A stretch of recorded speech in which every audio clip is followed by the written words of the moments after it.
ಶಾಲೆ ಕಂಚುಗೋಡು. ನನ್ನ ಹೆಸರು ಗಿರಿಜಯಮ್ಮ, ಮುಖ್ಯ ಶಿಕ್ಷಕಿ. ಇವತ್ತು ನಾವು ವಿಶ್ವ ಪರಿಸರ ದಿನಾಚರಣೆಯನ್ನು ನಮ್ಮ ಶಾಲೆಯಲ್ಲಿ ಆಚರಿಸ್ತಾ ಇದ್ದೇವೆ.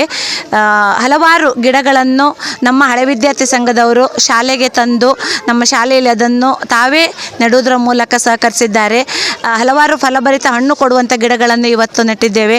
ಮಕ್ಕಳೆಲ್ಲರೂ ಕೂಡ ಅವನ್ನು ಪರಿಸರದ ಬಗ್ಗೆ ತಮ್ಮ ಕಾಳಜಿಯನ್ನು ಹೇಗೆ ವಹಿಸಬೇಕು ಎನ್ನುವುದರ ಬಗ್ಗೆ ಕೂಡ ಅವರಿಗೆ ಮಾಹಿತಿಯನ್ನು ಕೂಡ ನಾವು ನೀಡಿದ್ದೇವೆ.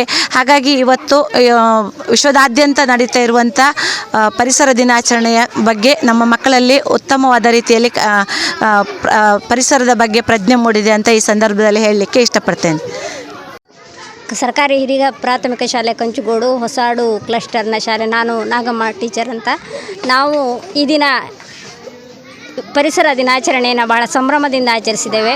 ಮಕ್ಕಳೆಲ್ಲರೂ ಕೂಡ ಗಿಡಗಳನ್ನು ನೆಡುವುದರ ಜೊತೆಗೆ ಮಕ್ಕಳಲ್ಲಿ ಪರಿಸರವನ್ನು ಉಳಿಸಿ ಬೆಳೆಸುವಲ್ಲಿ ಏನು ಕ್ರಮಗಳನ್ನು ಕೈಗೊಳ್ಳಬೇಕು ಅನ್ನೋದ್ರ ಬಗ್ಗೆ ಅರಿವನ್ನು ಮೂಡಿಸಿದ್ದೇವೆ. ನಮ್ಮ ಮಕ್ಕಳಲ್ಲಿ ಪ್ಲಾಸ್ಟಿಕ್ ಬಳಕೆಯನ್ನು ಮಾಡಬಾರ್ದು ಅನ್ನೋದು ಕೂಡ ಅರಿವನ್ನು ಮೂಡಿಸಲಾಗ್ತಾ ಇದೆ.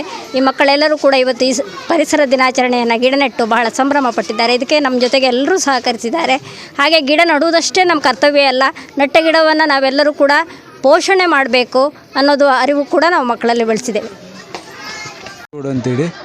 ಇವತ್ತಿನ ದಿನ ಸರ್ಕಾರಿ ಹಿರಿಯ ಪ್ರಾಥಮಿಕ ಶಾಲೆ ಕಂಚುಗೋಡು ಶಾಲೆಗೆ ನಾವು ಬಂದಿದ್ದೇವೆ. ನಾವು ಇಲ್ಲಿಯ ಹಳೆ ವಿದ್ಯಾರ್ಥಿ ಕೂಡ ಹೌದು.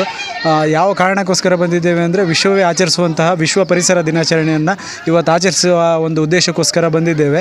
ಯಾವ ಕಾರಣಕ್ಕಾಗಿ ನಾವು ಶಾಲೆಯಲ್ಲಿ ಆಚರಿಸಬೇಕು ಅಂತೇಳಿ ಹೇಳಿದರೆ, ಇಂದಿನ ಮಕ್ಕಳೇ ಮುಂದಿನ ಪ್ರಜೆಗಳು ಅನ್ನುವ ಒಂದು ಮಾತಿದೆ. ಅದೇ ರೀತಿಯಲ್ಲಿ ಇವತ್ತಿನ ಮಕ್ಕಳಿಗೆ ನಾವು ಅರಿವು ಕೊಟ್ಟರೆ ಮುಂದೆ ಮಕ್ಕಳೆಲ್ಲರೂ ಈ ಗಿಡ ಬೆಳೆಸುವಂಥದ್ದು, ಮರ ಕಡಿದೇ ಇರುವಂಥದ್ದು